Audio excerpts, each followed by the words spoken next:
माधवपुर के जंगल में टूनी चिड़िया और उसकी प्यारी सी बेटी लाडो चिड़िया रहा करती थी।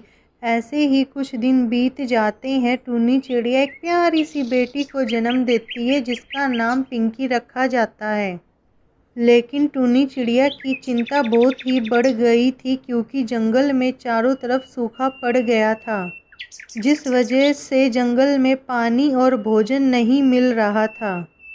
हे भगवान, जंगल में चारों तरफ सूखा पड़ गया है। मेरी तो दो बेटियां हैं, मैं अब इन्हें क्या खिलाऊंगी?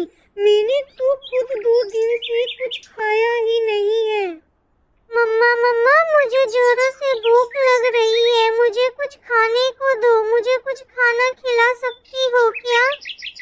ठीक है मेरी प्यारी बच्चियों, तुम दोनों यहीं पर रुको, मैं तुम दोनों के लिए कुछ खाने को ले आती हूँ।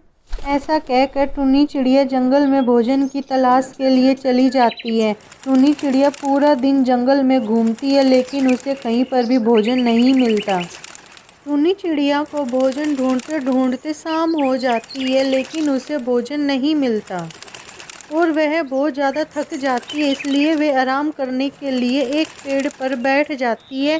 तभी वह सोचती है, ये तो भोजन ढूंढते ढूंढते शाम हो गई है लेकिन मुझे भोजन नहीं मिला तो मेरी दोनों बच्चियां घर पर भूखी रह जाएंगी।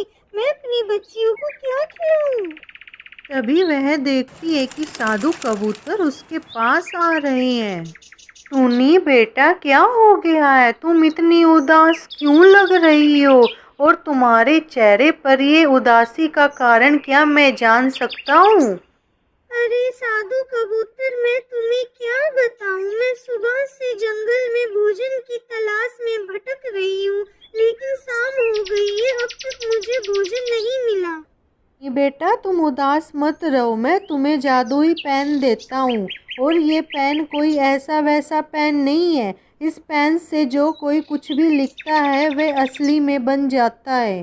मान लो जैसे तुम्हें भूख लग रही है और तुमने खाने का चित्र बनाया है तो वह खाना असली में सामने आ जाएगा। ठीक है साधु कबूतर, मैं तुम्हारा पेन ले जा रही हूँ, इससे मैं अपने बच्चों का पेट भर दूंगी। इतना कह के टूनी चिड़िया वो पेन लेके अपने घर चली जाती है। मम्मा, आप कहाँ रह गई थी? कितनी देर लगा दी आने में? हमें बहुत तेज भूख लग रही है, हमारे लिए कुछ खाने को लाई हो? हाँ मेरी प्यारी बच्चियों, मैं जादुई पेन लाई हूँ। इस पेन से जो कुछ लिखेंगे बनाएंगे वह सब असली में बन जाता है और हमारे सामने प्रकट हो जाता है। इतना कह के टूनी चिड़िया पेन से एक आम का चित्र बनाती है और आम उनके सामने प्रकट हो जाता है। ऐसे ही कुछ दिन बीत जाते हैं। जंगल में सबको पता चल जाता है कि टूनी चिड़िया के पास जादुई पेन है, इसलिए टूनी चिड़िया के पास गरीब पक्षी आके उनसे मदद मांगा करते थे।